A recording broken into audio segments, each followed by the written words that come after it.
Those borax crystals came out really pretty, but now I'm kind of hungry. I know what we could do. Let's engineer edible crystals using sugar. Alright, in order to engineer our sugar crystals, we will need 2 cups of water, 6 cups of sugar, and 3 mason jars, or another material that will hold heat. We're going to be using very hot liquids during this experiment, so you're going to want to have adult supervision and make sure you have your hair tied back. Also want to set aside some wooden skewers, a pipe cleaner, and some thread. You're going to want to use a large pot and add your sugar.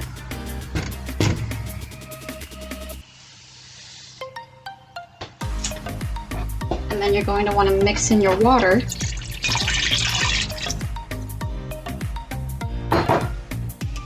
And you want to turn on your stovetop to medium-high heat. You want to be careful not to burn your mixture. It'll be very easy to burn this if you get it too hot. Once you've incorporated your sugar and water, your consistency should be very thick and it should look something like this. In the meantime, while you're waiting for this to heat up, you'll want to go grab a thermometer that will read higher than 230 degrees Fahrenheit. When you measure the temperature, you want to be sure to not allow the tip of the thermometer to touch the bottom of your pot so you can get good measurements of how hot your solution is. We're going to heat our solution to no more than 230 degrees Fahrenheit and no less than 230 degrees Fahrenheit. Waiting for our mixture to heat up, we should set up our growing capsules for where we are going to grow our crystals. Now, in order to engineer the best edible crystals we can, we need to figure out what we should grow our crystals on. So that's why we've gotten 3 different methods: the string, the pipe cleaner, and the wooden stick. And we're going to put each of these in each of our growing capsules to see which one will grow our crystals better. And voila! I have made my 3 different growing capsules. For the first one with the string, I wrapped the string around half of the wooden skewer that I cut to where it's about an inch, half inch off the bottom of my container, and then I tied it so it wouldn't fall off. For the second method, I just took the pipe cleaner and I wrapped it around the skewer until it was about a half inch from the top. For the last method, I just taped one of the other skewer pieces to the other half of skewer that I cut, and I made sure to snip off as much as I needed to make it so it's hanging from the bottom and not touching. Coming back to our sugar solution, we'll notice that it's starting to turn a bit more clear, which is good. That means the sugar is going into solution. Now we're going to check the temperature. We don't want it to go over 230. We have to keep that in mind. Alright, so right now the temperature is at 153. So we're getting up there. Now if your solution starts to boil, don't panic, just turn the heat down a little bit and keep stirring so it doesn't burn. Just make sure to keep an eye on the temperature. You don't want it going over 230 degrees Fahrenheit. Once your solution reaches 230 degrees Fahrenheit, it should look something like this, very clear. From here, we're going to want to take it off the heat, just turn off the heat, and we're going to let it cool to 220 degrees Fahrenheit. And at 220 degrees, that's when you can add your flavoring and add it to your growing capsules. What you're going to want to do is you're going to want to prep your string. So you're going to dip it. You're probably going to have to use your spoon for this.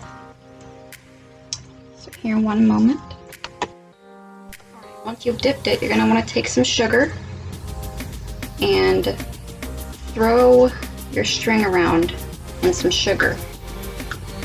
Get it all nice and covered. This is going to act as your seed.